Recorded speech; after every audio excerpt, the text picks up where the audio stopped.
आणि यानंतर नाशिकमधून एक बातमी येते। नाशिकच्या सेंट्रल जेलमध्ये कैद्यांनी पोलिसांनाच मारहाण केल्याची घटना घडलेली आहे।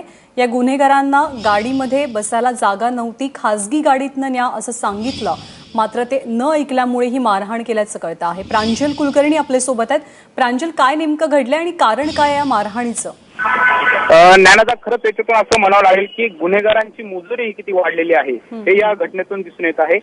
नाशिक सेंट्रल जेलच्या बाहेर कोर्टामध्ये नेण्यासाठी पोलीस पार्टी तिथे आली होती। पोलीस पार्टीचं पथक तिथे होतं, मात्र हे गुन्हेगार जे आहेत ते गाडीत बसत होते, मात्र याच्यामध्ये जागा नाही नीट बसायला, आम्हाला याच्यामध्ये त्रास होतो असं कारण सांगत त्यांनी पोलिसांना आम्हाला खासगी गाडीने न्या असं त्यांनी सांगितलं। मात्र पोलिसांनी सांगितलं की नाही, तुम्हाला याच्यातूनच जाता येईल, जे नियमानुसार आहेत, जे कायद्यामध्ये बसतं त्यानुसार तुम्हाला याच गाडीतून जाता येईल। मात्र त्या जे गुन्हेगार आहेत त्यांनी थेट या पोलिसांना मारहाण करायला सुरुवात केली। यामध्ये दीपक कोळी आणि संजय जाधव हे ग्रामीणचे एक पथक आहेत, यांना त्यांनी मारहाण केलेली आहे। याच्यामध्ये ते जखमी झालेले आहेत आणि आताच त्या पोलिसांशी आम्ही बोललो तर त्या पोलिसांनी सांगितलं की यांनी आम्हाला अक्षरशः की मारहाण तर केलीच, पण या सोबतच की आम्हाला असं वाटलं होतं 2 मिनिटं की आता नक्की काय होत आहे, अशा प्रकारे आमच्या अंगावरती आलेले होते। एकंदरीत हा जर प्रकार बघितला तर एक धक्कादायक प्रकार हा म्हणावा लागेल। यावरती आता पोलीस कशा पद्धतीने कारवाई करतात, कसं बघतात हे आता बघावं लागणार आहे।